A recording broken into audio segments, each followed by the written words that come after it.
Finally, some transparency, my mom smirked, tapping a folder on my kitchen island.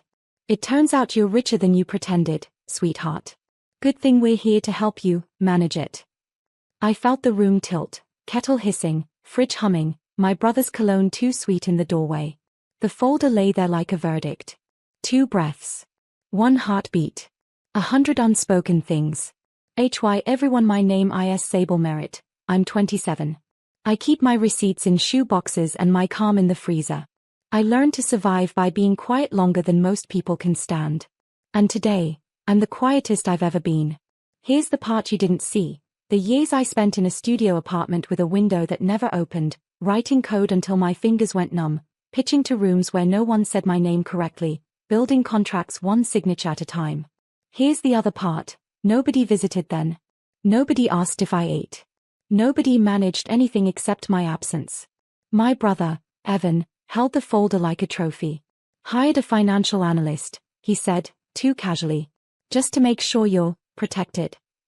He pushed a glossy report toward me, pie charts, clean fonts, numbers I'd memorized in private. Now we know what you've got, we can take the pressure off your plate. Family should guide family, Mom added, the corners of her mouth carving a familiar line of triumph. You don't want to make naive mistakes and lose everything. Your father and I can set up accounts, reallocate, handle approvals. The kettle clicked off. The silence that followed was louder. I glanced at the window over the sink, at the thin ribbon of sky bleached by afternoon glare. On the sill sat my chipped ceramic mug, the one with the comma-shaped scratch near the handle from the night the code finally worked and I dropped it in disbelief. I reached for it, not to drink, but to steady my hand. The porcelain felt cool, like a boundary. Where did you get my numbers? I asked. Evan's smile flickered. Public filings. Projections. Some access through the, look, it's not a big deal. We just thought. You thought I was your account, I said. Mom's perfume, powdery and insistent, pressed the air between us. Don't be dramatic. We love you. We're correcting direction. You'll thank us when the market shifts. The word love felt like a paper cut. I lifted the report. Flipped a page. Noted the precision, vesting schedules, vendor payouts, an offshore note I'd parked for 1 month only. Too precise for public filings. Too confident for guesses. A faint tick-tick came from the wall clock, each second a small hammer. In that measured tapping, a line drew itself inside me. Thin, exact, final. I looked up, caught Evan's eyes, then Mom's, both bright with the thrill of discovery. You hired someone to see inside my life, I said, voice steady, and you think that means you own the view. No one answered. Outside, a bus let out a sigh and moved on. Inside, I set the report down and, for the first time, smiled. Not because I agreed. Because the comma on my mug reminded me, this isn't the end of the sentence. And I haven't even started speaking. Evan leaned against the counter like he owned the place, fingers drumming on marble. You don't have to get defensive, Sable. We're family. You act like we're thieves. I didn't answer. The report on the counter had a watermark, one I recognized. It wasn't from some public database. It was from the confidential financial firm I'd hired last year to audit my tech startup's merger. Meaning someone in my trusted circle sold information, or someone paid them to. I poured tea, the steam wrapping between us like fog. Funny thing, I said softly, family never called when I was coding 18 hours a day on 2 energy bars. Mom rolled her eyes. Oh, here we go, your martyr speech. Dad's voice joined from the doorway. He'd arrived quietly, like always, when the argument was safely underway. We're not the enemy, he said, tugging at his watch strap. We're just better equipped. You're young, emotional.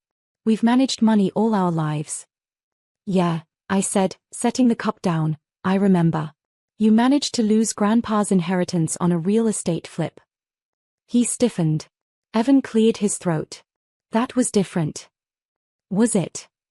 The air hummed with old tension, decades of ignored birthdays, passive-aggressive dinners, silence when I needed guidance. I had begged once for a small loan to keep my project alive. They'd said, we don't fund hobbies. And now, suddenly, they were financial advisors. Mom slid a document across the counter.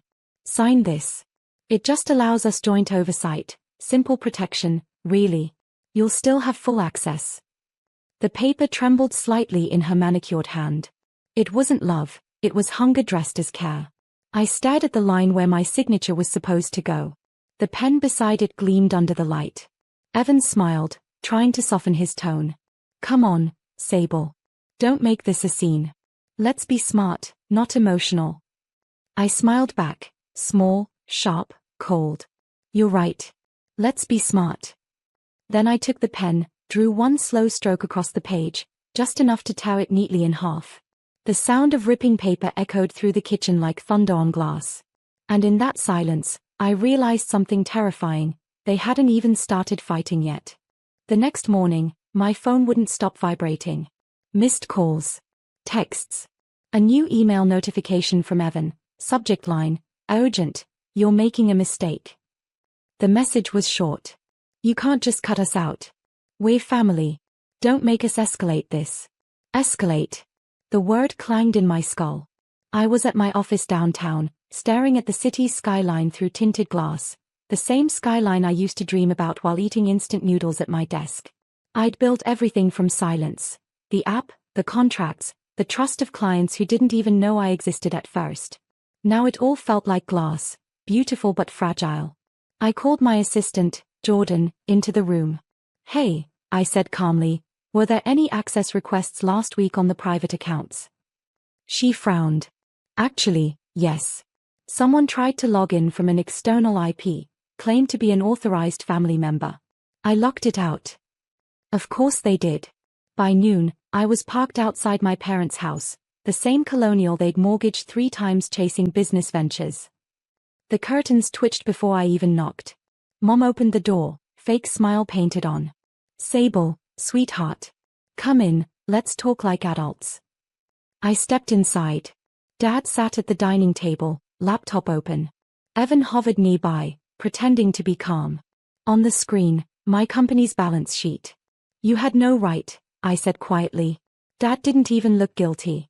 We just needed to understand what's happening. You're in too deep with investors. People like you get manipulated. We're protecting the family's interests. By hacking me? I asked. Evan stepped forward. We didn't hack you. We accessed what you hid. Same thing, right? I took one slow breath. You always wanted to teach me responsibility, I said, voice steady. So here's a lesson, cause and effect. They exchanged confused looks. I walked to the window, looked out at the familiar street where I'd once waited for them to pick me up from school. They'd always been late. Always said traffic. Now, I turned back and said softly, check your accounts. Because by the time they'd found mine, I'd already frozen theirs. Mom's voice cracked the air. You did what? Evan lunged for his phone, his face draining color as he opened his banking app. Dad's laptop beeped, a login error flashing red. The sound was almost musical. I stood by the window, hands folded. Calm, almost detached. You called my accountant pretending to be my co-founder, I said. So I called your banks pretending to be your daughter. You're insane. Evan snapped. You can't just. Relax, I cut in. It's temporary. A safety measure. You taught me that, remember? Mom's heels clicked against the tile as she approached me, her perfume thick with fury. You don't talk to your parents like that. We raised you. We made you. I met her eyes. Then maybe you should have made someone you could control. Her hand twitched, a reflex she didn't follow through with. Dad rose from his chair, his voice low and trembling. You've gone too far, Sable. You think you can play this game with us? You'll regret this. I tilted my head. No. I think I finally understand the rules. The clock ticked, slow, deliberate. Evan stormed toward the door, muttering something about lawyers. Mom sank into a chair, clutching her phone like it could still save her. I turned toward the kitchen and poured a glass of water, the sound of running tap filling the silence. Here's what's going to happen, I said evenly. You're going to stay out of my finances. No analysts. No signatures. No more pretending you care about my well-being when you really mean your balance sheets. Mom's lip trembled, but pride pinned her in place. You'll see, Sable. Families talk. Word spreads. People will hear about how ungrateful you are. I smiled faintly.